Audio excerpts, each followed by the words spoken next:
Hi everyone, welcome to my channel. जैसे कि आपको मालूम है, हम पहले टाइप्स ऑफ गियर के बारे में एक बार बताए थे। और जैसे गियर का इम्पोर्टेंस रहता है मशीन को घुमाने के लिए, ऐसे ही बेल्ट का ही बहुत इम्पोर्टेंस है। और सबसे ये चीज़ है, मतलब बढ़िया चीज़ ध्यान रखना, बेल्ट जो होता है तरह तरह की बेल्ट है। वो कहाँ पे कौन सा बेल्ट लगाने से हमको अच्छा रिजल्ट आएगा, उसका सब वो लोग रिसर्च करके बनाते हैं ताकि अपना रिजल्ट अच्छा आए। और वो आपको एक चीज़ बता दूँ, एग्जांपल बोलता हूँ। सबसे पुराना ज़माने में हम लोग जब शुरुआत में नौकरी किए, जैसे आटा चक्की धान चक्की का जैसे रहता है ना, वो मशीन का जैसा रहता था। मतलब एक मेन मोटर रहता था, वहाँ से एक बेल्ट ऐसे ही लंबी बेल्ट जाता था। वो उस ज़माने में लेदर बेल्ट का रहता था, इतना चौड़ा रहता था, 4 इंच का चौड़ा रहता था। और वो पूरा ऐसे ही पूरा खटखट घूमता रहता है। और हर बेल्ट से, एक ही बेल्ट से हर मशीन के पास पावर ट्रांसमिशन होता था। मतलब मोटर एक बड़ा सा लगा देते थे और हर मशीन के लिए वहाँ से वही बेल्ट से वहाँ पावर लेते थे। दूसरा बेल्ट लगा के, दूसरा शाफ्ट लगा के, ऐसे 8-10 कार्डिंग मशीन एक ही बेल्ट से जाता था। और उस टाइम में क्या होता था, देखो, अगर एक बेल्ट से समझ लो 10 कार्ड चलता है, एग्जाम्पल बताता हूँ।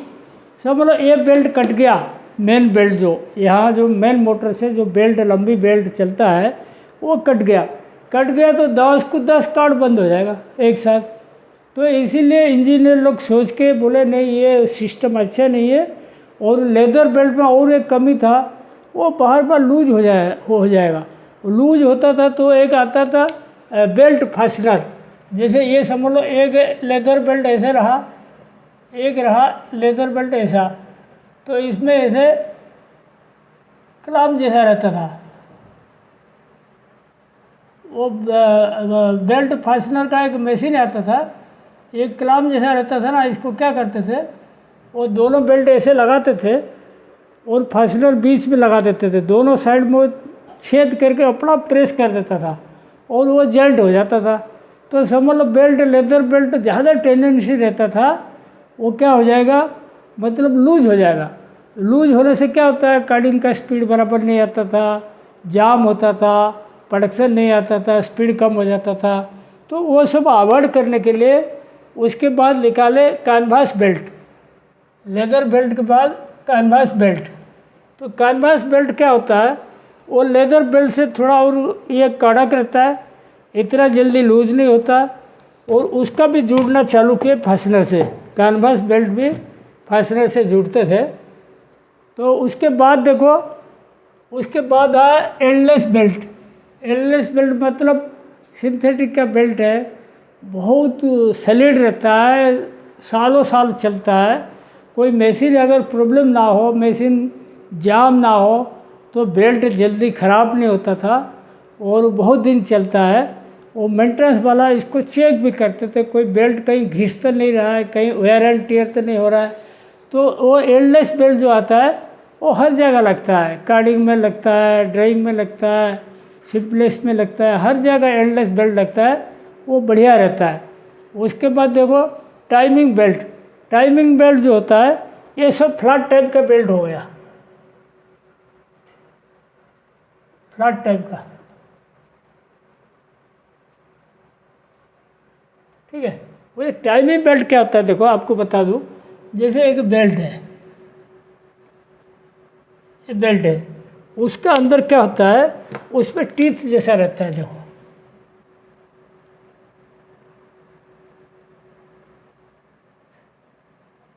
ऐसे दांती जैसा रहता है।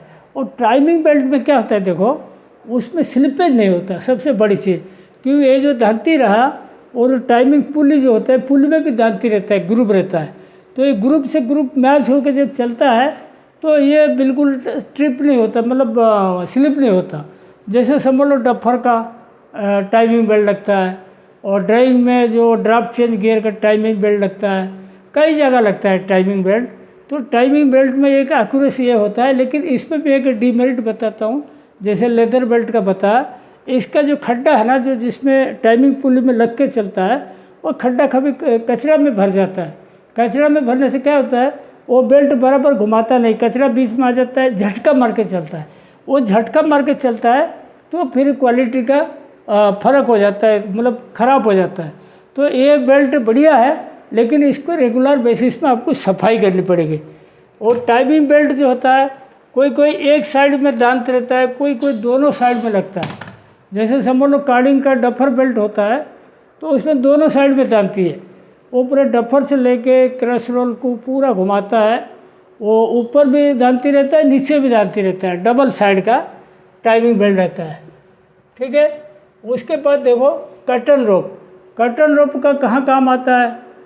समझ लो आपको फ्लैट का पुली घुमानी, फ्लैट का स्पीड चेंज करना है, तो उस टाइम कर्टन रोप का भी लगता था पहले ज़माने में।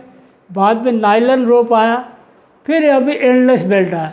तो ये कर्टन बेल्ट जो होता है, कर्टन रोप और नायलन रोप जो होता है, वो ज़्यादातर फ्लैट ड्राइविंग के लिए लगाते हैं, नहीं तो ब्रश घुमाने के लिए। जैसे डफर का स्ट्रिपिंग ब्रश वो रहता है, नायलन वाला रस्सी रहता है या कर्टन वाला रस्सी रहता है। और कर्टन वाला रस्सी रहता है तो आराम से इसको छोटा करके अंदर से फिर बांध के लगा सकते हो। और नायलन वाला क्या टूट गया तो वो ख़राब हो गया, दूसरा डालना पड़ेगा, वो फिक्स लेंथ रहता है। तो दोनों मतलब फ्लैट ड्राइविंग के लिए लगता है, वो कार्डिंग का ब्रश वगैरह ड्राइविंग के लिए लगता है। ये दोनों भी बहुत इम्पोर्टेंट है। फ्लैट फिटिंग बेल्ट, जैसे आपको मालूम है फ्लैट का जो टॉप है वो पहले लोहे की चेन में फिटिंग होता था।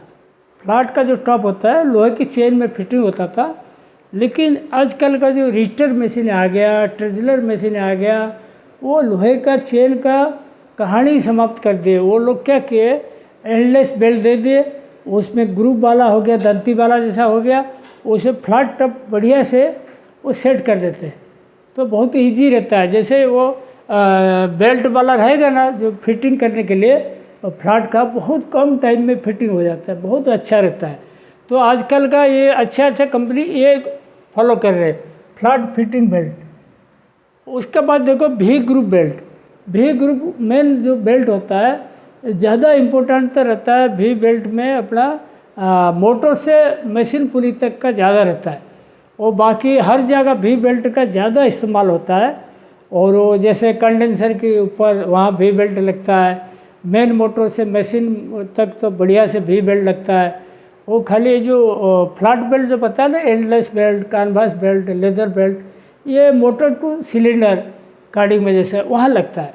और वी बेल्ट तो उसका ज़्यादा स्कोप होता है, हर जगह उसका रहता है। इसमें ए टाइप का पतला वाला रहता है, एक बी टाइप का रहता है, इससे थोड़ा और मोटा वाला रहता है, और सी टाइप कभी कभी आता है, बहुत ज़्यादा जाड़ा वाला रहता है। जैसे फिल्टर वगैरह में सी टाइप का बेल्ट लगता है, फिल्टर में बहुत हैवी लोड रहता है तो उसमें सी टाइप का लगता है। और जनरली ए टाइप बी टाइप लगता है। जैसे मशीन का जैसे जीवीआर का कोई मोटर से कोई बीटर घुमानी तो ए टाइप का चल जाएगा, और कोई मशीन का बढ़ानी है तो चलानी है तो बी ग्रुप का चाहिए। और ये ध्यान रखो, ये कभी सिंगल ग्रुप का पुली आता है, कभी डबल ग्रुप का आता है, कभी 3-4 भी आता है। तो आपके कितना पावर इसमें देना है, कितना बड़ी मोटर है, क्या है, मशीन पुली बड़ा है क्या, घुमा नहीं पाएगा एक मोटर बेल्ट में, तो कभी 2 बेल्ट, कभी 3 बेल्ट ऐसे रहता है। और जो रोप वाला बता रहता है ये फिल्टर में भी रहता है। जैसे सेकेंडरी फिल्टर घुमाने के लिए कहीं कहीं रोप वाला सिस्टम रहता है, नायलन रोप का। ठीक है। उसके बाद देखो स्पिंडल टेप। स्पिंडल टेप जो होता है पतला सा रहता है, 12 mm का, और उसका जॉइंट करने के लिए भी रहता है। अगर जॉइंट कर दिया तो वो बढ़िया से चलता रहता है, 6 महीना साल तक तो चल जाता है। तो स्पिंडल टेप का भी उसका रोल अलग है। पहले ये जो स्पिंडल टेप है ना, पहले आता था कटन का आता था, उसके बाद फिर इसका एंडलेस बेल्ट आ गया, इसका मतलब नायलन का। और कटन का जब आता था ना, उसका काट के मशीन से सिलाई करना पड़ता था, और कटन का बार बार लूज हो जाता था। स्पिंडल टेप जो कटन का आता था बार बार लूज हो जाता था, वो भी बंद हो गया। स्पिंडल टेप आ गया आपकी इसका मतलब नायलन का आ गया।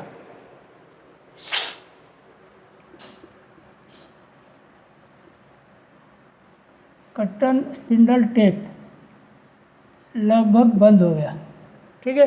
अच्छा, ये जो आपको बेल्ट टाइप का सब बताया, ध्यान रखें वो पार्टी वाइज कस्टिंग अलग अलग रहता है। कोई बढ़िया कंपनी रहता है तो कस्ट ज़्यादा लगता है, कोई ऐसे ही चालू कंपनी रहता है कम लेता है। लेकिन चालू कंपनी रहेगा तो उसका उतना ही दिन चलेगा।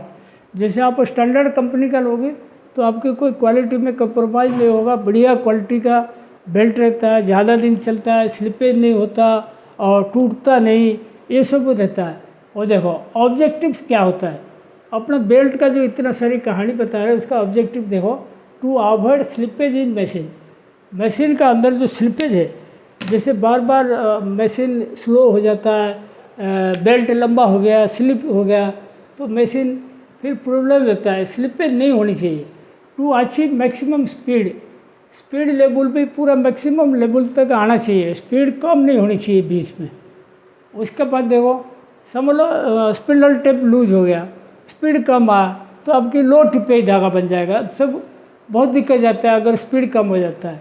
फॉर इजी मेंटेनेंस ईजीली हो जाता है। जैसे गियर वगैरह होता है, गियर वगैरह में क्या, कभी गियर का दांती कट गया, कभी उसका प्रॉब्लम आया, कहीं घिस गया थोड़ा सा, और मेसिंग बराबर नहीं हुआ, और गियर में बहुत सारी झमेला रहता है।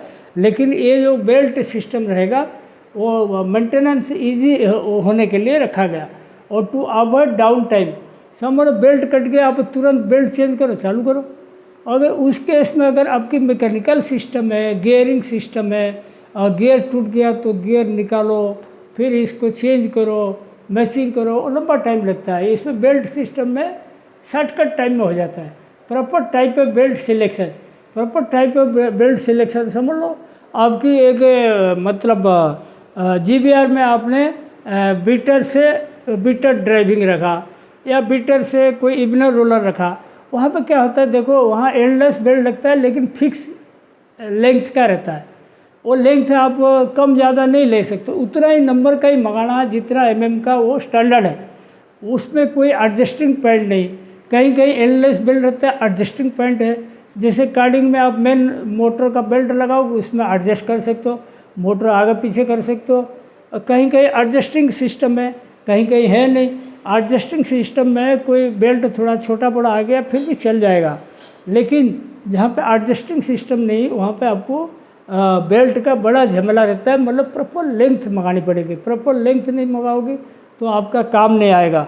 उसके बाद देखो to proper selection of belt, और सिलेक्शन ऑफ बेल्ट में और ये भी हो गया कौन सा टाइप का ग्रुप है, ए ग्रुप का बेल्ट लगेगा या बी का लगेगा या सी का लगेगा, उस हिसाब से आप मंगा के देना पड़ेगा। Selection of belt to avoid machine jamming ये कहाँ से आता है मालूम है, समझ लो आपकी GBR में बहुत ज़्यादा माल आ गया, जाम हो गया। जाम होने से क्या होता है, जो भी बेल्ट होता है वो घिस जाता है, बदबू आने लगता है। अगर थोड़ा सा लूज होगा तो जाम होकर फिर और बदबू आएगा, बेल्ट कट जाएगा। और या कंडेंसर में केज के ऊपर जो बेल्ट लगता है वो भी समझ लो लूज हो गया थोड़ा सा, फिर बदबू आ गया, जल गया, फिर मशीन जाम हो गया। तो समझ लो मशीन जाम हो जाने से क्या होता है, 1-2 घंटे का डैमेज हो जाता है, मतलब प्रोडक्शन नहीं आता। इसीलिए कभी भी मेंटेनेंस जाता है ना, बेल्ट वगैरह सब चेक कर लेते हैं उस टाइम मेंटेनेंस का टीम, ताकि कोई समझ लो कोई बेल्ट लूज है, कोई पार्शियली डैमेज है, वो तुरंत चेंज हो जाना चाहिए।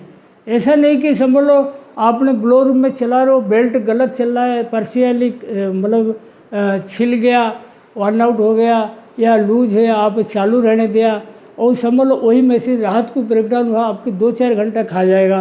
बेल्ट ढूंढो कौन सा नंबर का था, है क्या नहीं है तो स्टोर से लो, मतलब बहुत झमेला रहता है। मतलब वो सब चीज़ नहीं रखना, मतलब इसको सब सही करना पड़ेगा। और to achieve best quality level, ये क्वालिटी से बेल्ट का क्या लेना देना, देखो समझ लो आपकी FBK का एक बेल्ट लगा, मतलब ओपनिंग रोलर होता है कार्डिंग में, उसमें समझ लो आपकी बेल्ट का पूरा लूज चलता है तो उसका बराबर ओपनिंग नहीं होगा। ओपनिंग रोलर का जो काम है मटेरियल अलग अलग करना, वो नहीं होगा।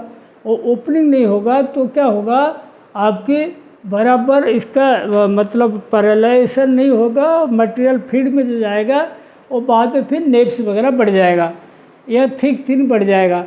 तो बेल्ट का ऊपर बहुत डिपेंड करता है कैसे क्वालिटी सही आए, ठीक है। और क्वालिटी सही नहीं आएगा तो दिक्कत जाएगा।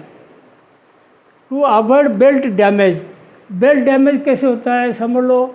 एग्जांपल बोलता हूँ, कोई कार्डिंग मशीन में बेल्ट का अलाइनमेंट सही नहीं है, अलाइनमेंट सही नहीं होने से बेल्ट डैमेज होता है, चाहे किस टाइप का हो, एललेस हो, वी बेल्ट हो या रोप हो, कोई भी हो। अलाइनमेंट क्या होता है, देखो जैसे एक पुल्ली है, ठीक है, एक है ये मोटर पुल्ली, वो बेल्ट जो आएगा ऐसे वो पूरा सीधा, इसका पूरा सीधा सीधा आना चाहिए। मतलब यहाँ से अगर आप ऐसे एक रस्सी से ओट झुला दोगे तो यहाँ लेवल में आना चाहिए। अगर बेल्ट आपकी समझ लो ऐसे सीधा रहना चाहिए। ये मशीन पुली, मोटर पुली, समझ लो बेल्ट ऐसे है, मतलब मशीन पुली जिस साइड में उधर बेल्ट अंदर की साइड, मोटर पुली जिस साइड में इधर बाहर की साइड। तो ऐसे चलेगा तो बेल्ट साइड में घिस के चलेगा और वो टूट जाएगा और घिस भी जाएगा। तो बेल्ट हमेशा अलाइनमेंट सही रखे तब डैमेज नहीं होगा। To keep maximum stock of belts, minimum stock of belt.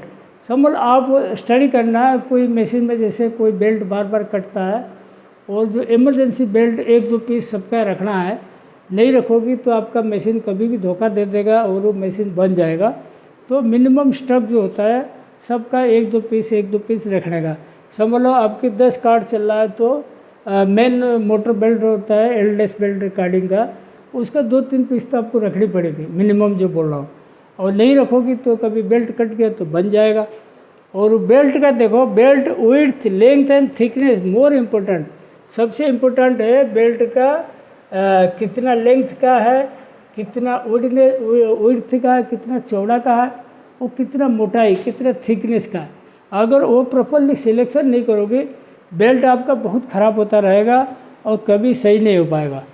और देखो वेदर एडजस्टेबल और फिक्स्ड, ये आपको अभी थोड़ी देर पहले बताया, एडजस्टेबल होगा तो अच्छा है, फिक्स्ड होगा भी सही है। लेकिन फिक्स्ड का केस में कोई भी 2-4 mm का लेंथ ऊपर नीचे नहीं चलता, तो उसी हिसाब से आपको चॉइस करके लेना पड़ेगा। To use required number of V belt, ठीक है। समझ लो एक मशीन में ये मोटर पुली समझ लो 3 इंच का एग्जाम्पल बोल रहा हूँ, और ये जो मशीन पुली है ये समझ लो 400 mm का, ये 3 इंच मतलब 80 mm का, में दे देता हूँ 80 mm का, और ये हो गया 400 mm का, वो ज़्यादा मोटा पुली है। तो इस केस में क्या करोगे आप, ये नहीं सोचना कि मैं एक बेल्ट लगा के चला लूँ, उस केस में आपको 3 बेल्ट लगानी पड़ेगी, कभी कभी 4 बेल्ट लगानी पड़ेगी, तब जाकर वो पुली को घुमा सकता है। तो सिलेक्शन ऑफ बेल्ट है, उसी हिसाब से पुली भी उतरा ग्रुप का लगेगा। तो सिलेक्शन ऑफ बेल्ट है आज पर ग्रुप, ये ध्यान रखना।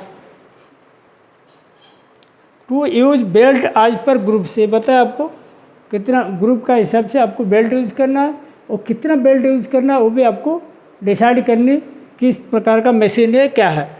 तो ये जो आज जो टाइप ऑफ बेल्ट है आपको, मेरे को लग रहा है आपको बहुत अच्छा लगेगा। आप एक बार ये वीडियो देखिए। Thank you.